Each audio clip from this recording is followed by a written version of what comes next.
പ്രിയമുള്ളവരെ, വിശുദ്ധ ബൈബിൾ ഉൽപ്പത്തി മുതൽ വെളിപാട് വരെ നമുക്കൊന്നിച്ച് ഒരു വട്ടമെങ്കിലും വായിച്ച് ധ്യാനിക്കുക എന്ന ഉദ്ദേശത്തോടു കൂടിയാണ് ഈ പോഡ്കാസ്റ്റ് ചെയ്യുന്നത്. ഈ ബൈബിൾ പാരായണത്തിന് നമ്മൾ ഉപയോഗിക്കുന്നത് POC മലയാളം ബൈബിളാണ്. ഓർക്കുക, നാം വചനം വായിക്കുമ്പോൾ ഈശോ വചനമായി നമ്മോടൊപ്പം ഉണ്ടായിരിക്കും. മുടക്കം കൂടാതെ വചനം വായിക്കുന്നത് ഒരു നിയോഗമായി നമുക്കെടുക്കാം.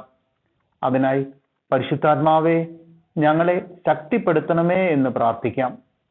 അതോടൊപ്പം വചനത്തിലെ വാഗ്ദാനങ്ങൾ ഞങ്ങളിലും ഞങ്ങളുടെ കുടുംബങ്ങളിലും നിറവേറണമേ എന്ന് പ്രാർത്ഥിച്ചുകൊണ്ട് നമുക്ക് ആരംഭിക്കാം. ഇന്ന് നമ്മൾ വായിച്ചു ധ്യാനിക്കുക ജോഷുവയുടെ പുസ്തകം 24 അധ്യായമാണ്. അധ്യായം 24, ഷെക്കമിലെ ഉടമ്പടി. ജോഷുവ ഇസ്രായേൽ ഗോത്രങ്ങളെ ഷെക്കമിൽ വിളിച്ചുകൂട്ടി. അവരുടെ ശ്രേഷ്ഠന്മാരെയും തലവന്മാരെയും ന്യായാധിപന്മാരെയും സ്ഥാനികളെയും അവൻ വരുത്തി. അവർ കർത്താവിന്റെ സന്നിധിയിൽ നിന്നു. ജോഷുവ അവരോട് പറഞ്ഞു, ഇസ്രായേലിന്റെ ദൈവമായ കർത്താവ് അരുൾ ചെയ്യുന്നു, അബ്രാഹത്തിന്റെയും നാഹോറിന്റെയും പിതാവായ തേരാഹ് വരെയുള്ള നിങ്ങളുടെ പിതാക്കന്മാർ യൂഫ്രട്ടീസിനക്കരെ മറ്റു ദേവന്മാരെ സേവിച്ചു പോന്നു. നിങ്ങളുടെ പിതാവായ അബ്രാഹത്തെ ഞാൻ നദിയുടെ മറുകരെ നിന്ന് കൊണ്ടുവരികയും കാനാൻ ദേശത്തുകൂടെ നയിക്കുകയും അവന്റെ സന്തതികളെ വർദ്ധിപ്പിക്കുകയും ചെയ്തു. ഞാൻ അവന് ഇസഹാക്കിനെ നൽകി. ഇസഹാക്കിന് യാക്കോബിനെയും ഏസാവിനെയും കൊടുത്തു. ഏസാവിന് സെയിർ മലമ്പ്രദേശം അവകാശമായി കൊടുത്തു. എന്നാൽ യാക്കോബും അവന്റെ സന്തതികളും ഈജിപ്തിലേക്ക് പോയി. ഞാൻ മോശയെയും അഹറോനെയും അവിടേക്ക് അയച്ചു. ഈജിപ്തിന്റെ മേൽ മഹാമാരികളയച്ച് നിങ്ങളെ അവിടെ നിന്ന് മോചിപ്പിച്ചു. നിങ്ങളുടെ പിതാക്കന്മാർ ഈജിപ്തിൽ നിന്ന് പുറപ്പെട്ട് കടൽ വരെ വന്നു. അപ്പോൾ ഈജിപ്തുകാർ രഥങ്ങളോടും കുതിരപ്പടയോടും കൂടെ ചെങ്കടൽ വരെ നിങ്ങളെ പിന്തുടർന്നു. നിങ്ങൾ കർത്താവിനോട് നിലവിളിച്ചപേക്ഷിച്ചപ്പോൾ അവിടുന്ന് ഇസ്രായേലരുടെയും ഈജിപ്തുകാരുടെയും ഇടയിൽ അന്ധകാരം വ്യാപിപ്പിച്ചു. കടൽ അവരുടെ മേൽ ഒഴുകി അവർ മുങ്ങി മരിക്കാനിടയാക്കി. ഞാൻ ഈജിപ്തിനോട് ചെയ്തത് നിങ്ങൾ നേരിൽ കണ്ടതാണല്ലോ. നിങ്ങൾ വളരെ നാൾ മരുഭൂമിയിൽ വസിച്ചു.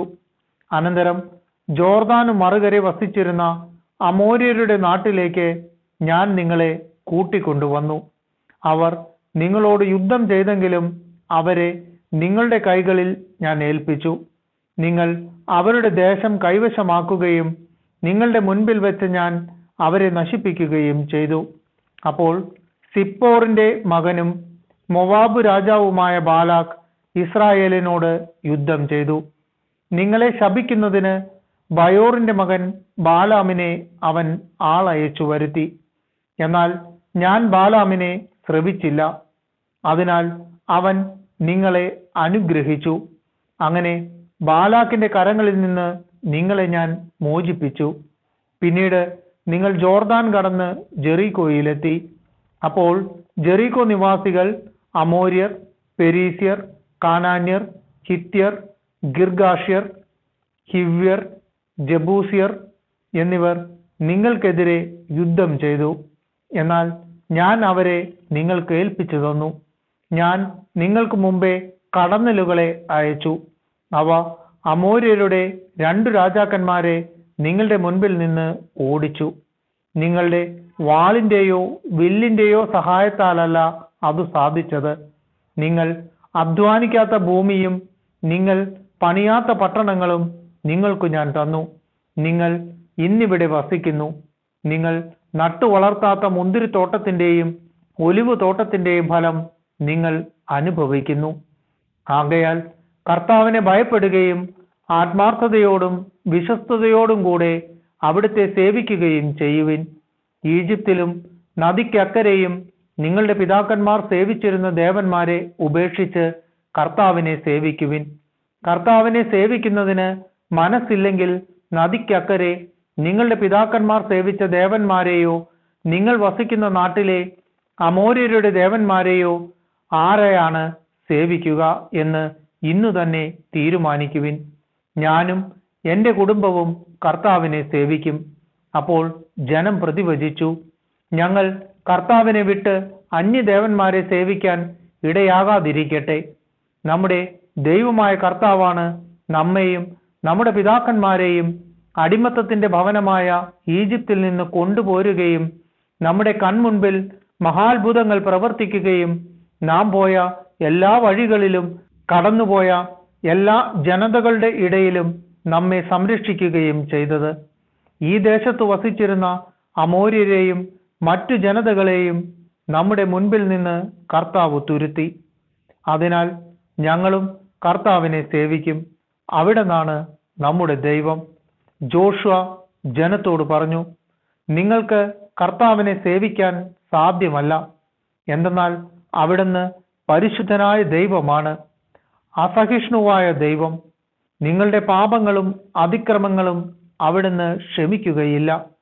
കർത്താവിനെ വിസ്മരിച്ച് അന്യദേവന്മാരെ സേവിച്ചാൽ അവിടുന്ന് നിങ്ങൾക്കെതിരെ തിരിയും. നന്മ ചെയ്തിരുന്ന കർത്താവ് നിങ്ങൾക്ക് തിന്മ വരുത്തുകയും നിങ്ങളെ നശിപ്പിക്കുകയും ചെയ്യും.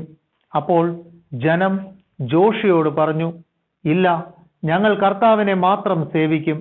ജോഷു പറഞ്ഞു, കർത്താവിനെ സേവിക്കാൻ നിങ്ങൾ തീരുമാനിച്ചിരിക്കുന്നു എന്നതിന് നിങ്ങൾ തന്നെ സാക്ഷി. അവർ പറഞ്ഞു, അതെ, ഞങ്ങൾ തന്നെ സാക്ഷി. അവൻ പറഞ്ഞു, നിങ്ങളുടെ ഇടയിലുള്ള അന്യദേവന്മാരെ ഉപേക്ഷിച്ച് നിങ്ങളുടെ ഹൃദയം ഇസ്രായേലിന്റെ ദൈവമായ കർത്താവിങ്കിലേക്ക് തിരിയട്ടെ. ജനം വീണ്ടും ജോഷിയോട് പറഞ്ഞു, ഞങ്ങളുടെ ദൈവമായ കർത്താവിനെ ഞങ്ങൾ സേവിക്കുകയും അവിടുത്തെ വാക്ക് കേൾക്കുകയും ചെയ്യും. അങ്ങനെ ഷെക്കമിൽ വെച്ച് ജോഷുവ അന്ന് ജനവുമായി ഉടമ്പടി ഉണ്ടാക്കുകയും അവർക്ക് വേണ്ടി നിയമങ്ങളും ചട്ടങ്ങളും നൽകുകയും ചെയ്തു. ജോഷുവ ഈ വാക്കുകൾ കർത്താവിന്റെ നിയമഗ്രന്ഥത്തിൽ എഴുതി. അവൻ വലിയ ഒരു കല്ലെടുത്ത് കർത്താവിന്റെ കൂടാരത്തിന് സമീപത്തുള്ള ഓക്കുമരത്തിന്റെ ചുവട്ടിൽ സ്ഥാപിച്ചു. ജോഷുവ ജനത്തോട് പറഞ്ഞു, ഈ കല്ല് നമുക്ക് സാക്ഷിയായിരിക്കട്ടെ. കർത്താവ് നമ്മോട് അരുൾ ചെയ്ത എല്ലാ വചനങ്ങളും ഇത് ശ്രവിച്ചിട്ടുണ്ട്. അതിനാൽ നിങ്ങളുടെ ദൈവത്തോട് അവിശ്വസ്തമായി വർത്തിക്കാതിരിക്കുന്നതിന് ഇത് നിങ്ങൾക്ക് സാക്ഷിയായിരിക്കട്ടെ. അനന്തരം ജോഷുവ ജനത്തെ അവരവരുടെ അവകാശ ദേശത്തേക്ക് അയച്ചു. ജോഷുവയുടെ മരണം. പിന്നീട് കർത്താവിന്റെ ദാസനും നൂനിന്റെ മകനുമായ ജോഷുവ മരിച്ചു. അപ്പോൾ അവന് 110 വയസ്സുണ്ടായിരുന്നു.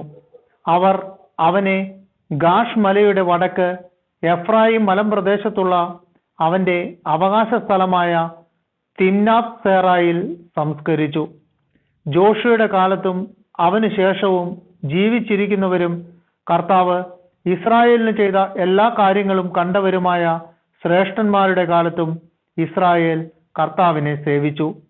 ഈജിപ്തിൽ നിന്ന് കൊണ്ടുവന്ന ജോസഫിന്റെ അസ്ഥികൾ ഇസ്രായേൽ ജനം ഷെക്കമിൽ സംസ്കരിച്ചു. ഈ സ്ഥലം ഷെക്കമിന്റെ പിതാവായ ഹാമോറിന്റെ മക്കളിൽ നിന്ന് 100 വെള്ളി നാണയത്തിന് യാക്കോബ് വാങ്ങിയതാണ്. അത് ജോസഫിന്റെ സന്തതികൾക്ക് അവകാശമായി. അഹറോന്റെ മകനായ എലയാസറും മരിച്ചു.